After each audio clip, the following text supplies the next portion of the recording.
اعوذ باللہ من الشیطان الرجیم بسم اللہ الرحمن الرحیم۔ ناظرین و سامعین السلام علیکم۔ امید ہے آپ خیریت سے ہوں گے اور ہمارے ویڈیوز سے مستفید بھی ہو رہے ہوں گے۔ ناظرین، ویڈیو پر جانے سے پہلے روز کی طرح ہم آپ سے گزارش کرتے چلیں کہ ہمارے چینل کا تعارف، اس کا لنک شیئر کر کے اپنے حلقہ احباب میں ضرور کروائیے، اور ہمارا جو ویڈیو اچھا لگے اس کا لنک اپنے عزیز و اقارب میں ضرور فارورڈ کیجئے تاکہ آپ بھی علم کے پھیلاؤ اور ترویج میں برابر کے حصے دار بنے رہیں۔ ناظرین، ہماری آج کی ویڈیو کا موضوع یہودیوں کی مشہور زمانہ خفیہ تنظیم فری میسن ہے۔ یہ پراسرار تنظیم کیا ہے اور اس کے اغراض و مقاصد کیا ہیں، اس کی تاریخ کیا ہے، یہ کب معرض وجود میں آئی اور کون لوگ اس کی مدد یا حمایت کرتے ہیں، یہ سب آپ کو ہماری آج کی ویڈیو میں دیکھنے اور سننے کو ملے گا۔ تو آئیے چلتے ہیں اپنی آج کی ویڈیو کی طرف۔ ناظرین، فری میسنز کے معنی آزاد معمار یا آزاد مزدور کے بھی ہو سکتے ہیں۔ اس کا تعلق ہیکل سلیمانی کی بے لوث تعمیر کرنے سے ہے، اور آزاد معماروں سے مراد وہ لوگ ہیں جنہوں نے ابتداً ہیکل سلیمانی کو تعمیر کیا۔ ناظرین، سب سے پہلے جس شخص نے یروشلم میں فری میسنز کی پہلی مجلس منعقد کی وہ ہیروڈوٹس تھا، جو یہودی حکمران تھا اور ہیروڈوٹس اکبر کا پوتا تھا۔ ہیروڈوٹس اکبر وہ ظالم یہودی بادشاہ تھا جس نے بیتھلم یعنی بیت لحم کے بچوں کو محض اس خوف سے قتل کیا تھا کہ حضرت عیسیٰ ان میں پیدا ہونے والے ہیں جو اس کی حکومت کا خاتمہ کریں گے اور یہودی مذہب کی تنسیخ کریں گے۔ جن لوگوں نے اس محفل اول میں ہیروڈوٹس سے تعاون کیا، ہیروڈوٹس نے ان سے کہا کہ سب سے ضروری بات یہ ہے کہ ہماری اس عظیم اور پرشکو جماعت کی بنیاد کی تاریخ کا لوگوں میں سے کسی کو علم نہ ہونے پائے، تاکہ جو لوگ اس جمعیت میں داخل ہوں انہیں یہ معلوم نہ ہو سکے کہ اس قدیم جماعت نے کون سے زمانے میں تشکیل پائی اور اس کے بانی کون لوگ تھے۔ روم کا ظالم بادشاہ نیرون یا نیرو بھی اسی ہیروڈوٹس کے خاندان سے تعلق رکھتا تھا۔ اس خاندان کے دو حصے ہو گئے تھے، ایک فلسطین پر حکومت کرتا تھا۔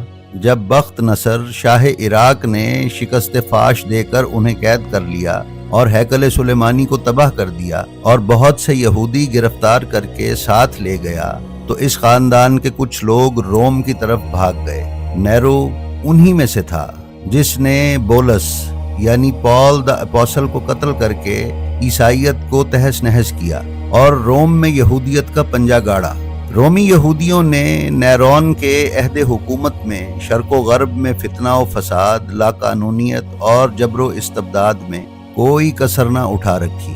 رومی یہودیوں کا یہ فرقہ دراصل یہودی عورتوں کی ہی اولاد تھی۔ یہ لوگ اس لیے یہودی کہلاتے تھے کہ یہودی شریعت کے مطابق اولاد خواہ یہودی عورت کی طرف سے ہو یا یہودی مرد کی طرف سے، وہ بہرحال یہودی ہے، اور ان کے نام باقاعدہ ان کے معبدوں میں ریکارڈ کیے جاتے تھے۔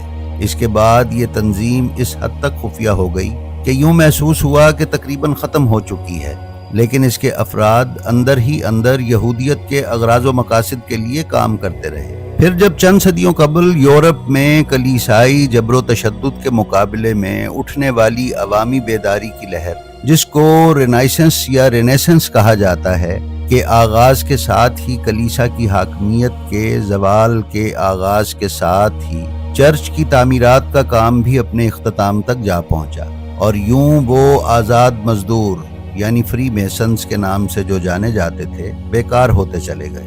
بعد میں جیمز اینڈرسن نامی معروف فری میسن رکن اور برطانوی ولی عہد جو تھیوفلس کے نام سے جانا جاتا تھا، ان کی کوششوں سے ایک بار پھر فری میسنز کا احیاء کیا گیا، یعنی دوبارہ شروع کی گئی، جو بعد میں صرف طبقہ اشرافیہ سے ہی مختص ہو کر رہ گئی۔ دستیاب معلومات کے مطابق فری میسن تنظیم کی ابتدا 24 جون 1717 کو برطانیہ میں دوبارہ ہوئی۔ فری میسنریز کے آئین کی تشکیل اور منظوری 1723 کو کی گئی، جس کا خالق مشہور فری میسنری شخصیت ڈاکٹر جیمز اینڈرسن تھا۔ ناظرین، فری میسن کی تاریخ نگاری میں ایک اور اہم نام 1742 میں پیدا ہونے والا شخص ولیم پیٹرسن ہے، جس نے ڈاکٹر اینڈرسن کی طرح فری میسنز کی تاریخ نگاری کے ساتھ ساتھ اس کی مخصوص عبادات بھی کتابی صورت میں شائع کیں اور تحریر کی۔ تیسرا اہم اور معروف ترین شخص جس کا شمار فری میسنز کے معتبر اور معروف تاریخ نگاروں میں ہوتا ہے وہ برطانوی فوج کا سابقہ عہدیدار رابرٹ فریک گولڈ نامی شخص ہے، جو جنگ عظیم سے واپسی کے بعد برطانیہ میں فری میسنز کے ایک اہم عہدیدار کے طور پر سامنے آیا۔ اس کو 1880 میں فری میسنز کی جانب سے خادم اعظم کا خطاب دیا گیا۔ اس نے 1882 سے فری میسنز کی تاریخ نگاری شروع کی اور 1885 میں اس کتاب کو نشر کیا۔ آج رابرٹ گولڈ کی لکھی ہوئی تاریخ فری میسنز کی معتبر ترین تاریخ مانی جاتی ہے۔ شاید اس کی یہ وجہ ہو کہ رابرٹ گولڈ اپنے شدید مذہبی تعصب اور خصوصاً اسلام اور عربوں سے متعلق اپنی نفرت کے حوالے سے مشہور و معروف تھا، اور یہی وہ چیز تھی جو فری میسنز کے مد نظر تھی۔ ناظرین، 1723 سے لے کر 1750 کے دوران فری میسنز نے انگلینڈ اور اس کے ارد گرد تیزی سے اپنا مقام بنایا۔ یہ اس وقت ہوا جب شاہی خاندان، امراء، وزراء اور اعلیٰ طبقہ فری میسن سے وابستہ ہوا۔ انگلینڈ میں پہلے گرینڈ لاج کے قیام اور باضابطہ طور پر نئے سرے سے نئے مقاصد و عزائم کے ساتھ جدید فری میسنز کے قیام نے انتہائی پذیرائی حاصل کی، اور ماسٹر مائنڈ نے 1730 میں آئرلینڈ اور 1736 میں اسکاٹ لینڈ میں گرینڈ لاجز قائم کیے۔ فری میسنری مورخین کے مطابق 1721 میں بیلجیم اور 1725 میں فرانس میں لاجز قائم کیے گئے۔ ناظرین، فری میسن سے وابستہ ایک اور معروف اور تاریخی شخصیت نوسٹرڈیمس کی ہے۔ فرانس کے ایک علاقے پروونس میں ایک یہودی خاندان میں پیدا ہونے والے اس شخص نے اس علاقے کے فرانس سے الحاق ہوتے ہی کسی حکمت عملی یا کسی اور نظریے یا خیال کے تحت اپنے پورے خاندان کے ساتھ کیتھولک عیسائی مذہب اختیار کر لیا۔ اس کے اجداد مقامی حکومتوں سے کیے گئے معاہدے کے تحت اس علاقے میں ٹیکس کی وصولی کا کام انجام دیا کرتے تھے۔ نوسٹرڈیمس نے اپنی عملی زندگی کا آغاز طبابت سے کیا۔ 1538 سے لے کر 1547 کے درمیان وہ آسٹریلیا چلا گیا، جہاں مقیم یہودی جادوگر اور شیطان فرقہ پرست کابالا یا کبالا کے ساتھ ملحق ہو گیا۔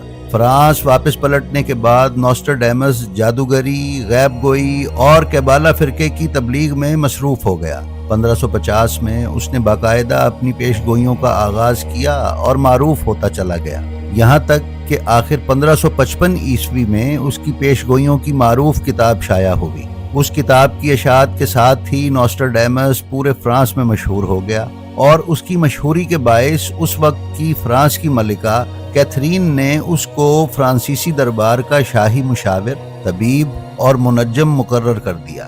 ناظرین، دوسری طرف ملکہ برطانیہ جادوئی علوم اور خفیہ اسرار و رموز کی دلدادہ تھی۔ اس کا اندازہ اس بات سے لگایا جا سکتا ہے کہ اس کے دربار میں ہر وقت جادوگروں اور منجمین کا تانتا بندہ رہتا تھا۔ اس کے سارے بیٹے بھی ایسے ہی مزاج کے تھے اور جادو اور خفیہ علوم کے دیوانے تھے۔ اس کا ایک بیٹا جو برطانوی شاہی خاندان میں ہنری III کے نام سے جانا جاتا ہے اور برطانیہ کے شاہی خاندان کی تاریخ کے نااہل ترین شہزادے کے طور سے معروف ہے، وہ بھی جادوگری، رمل گیری اور خفیہ علوم کا رسیہ تھا۔ ناظرین، 16ویں صدی کے دوران لکھی گئی نوسٹرڈیمس کی شہرت یافتہ کتاب دا پروفیسیز آف نوسٹرڈیمس 17ویں صدی میں یورپ کی مختلف زبانوں میں ترجمہ ہو کر بازار میں آ گئی اور اتنی معروف ہوئی کہ نوسٹرڈیمس ان کتابوں کی بدولت آج بھی معروف اور زباں زدِ عام ہے۔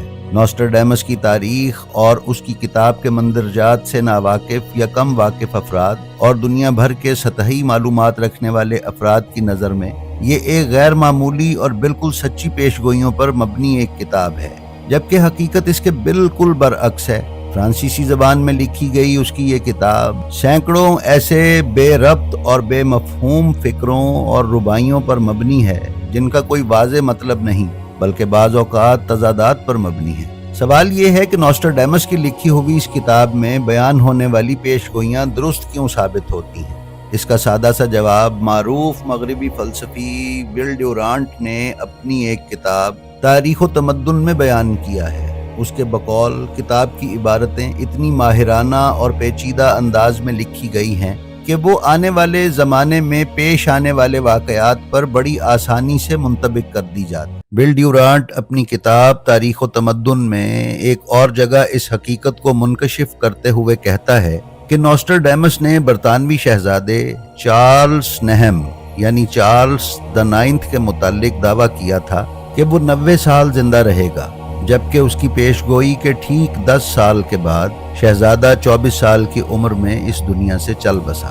ناظرین، یہ سب چیزیں اتفاقی اور معمول کے مطابق نہیں ہیں، بلکہ ایک طے شدہ منصوبے کے تحت یہ سب چیزیں انجام پائی ہیں، اور ان سب چیزوں سے جہاں ایک طرف فری میسن کی قدامت کا اندازہ ہوتا ہے تو دوسری طرف یہ بات سمجھ میں آتی ہے کہ ان کو اپنے خیال کے مطابق کسی نہ کسی طریقے سے دنیا پر اثر انداز ہونا ہے، تاکہ وسیع سطح پر انسانی فکروں اور اعتقادات میں توہمات شامل کر کے لوگوں کو مذہب سے غافل کر دیں، جس کا نتیجہ نامحسوس انداز میں شیطانی قوتوں کی بالادستی کی صورت میں نکلنا ہے، اور یہ وہ کام ہے جو فری میسنز کے اہداف میں سے ایک ہدف ہے۔ ناظرین، فری میسنز کی سیاہ کاریوں کی تاریخ بہت ضخیم ہے، جس کا احاطہ کئی صدیوں پر محیط ہے۔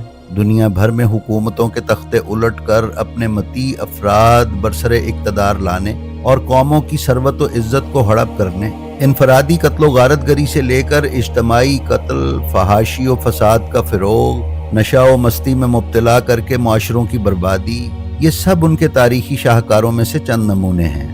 ناظرین، شجروں کی تحقیق کے حوالے سے معروف ایک مغربی ویب سائٹ اینسیسٹری کے مطابق ناقابل غرقاب بحری جہاز ٹائٹینک، جس کے متعلق یہ کافرانہ جملہ کہا گیا تھا کہ اس کو خدا بھی نہیں ڈبو سکتا، کی تباہی میں جہاز راں کمپنی اور جہاز کے مالکان کے خلاف کی جانے والی برطانوی سرکاری تحقیقات کے مطابق اس جرم کو ایک حادثہ قرار دے کر اس حادثے کے ذمہ دار جہاز کے عملے، اس کے مالک اور اس کو بنانے والی کمپنی کو بچا لیا گیا، کیونکہ وہ سب فری میسن سے وابستہ تھے۔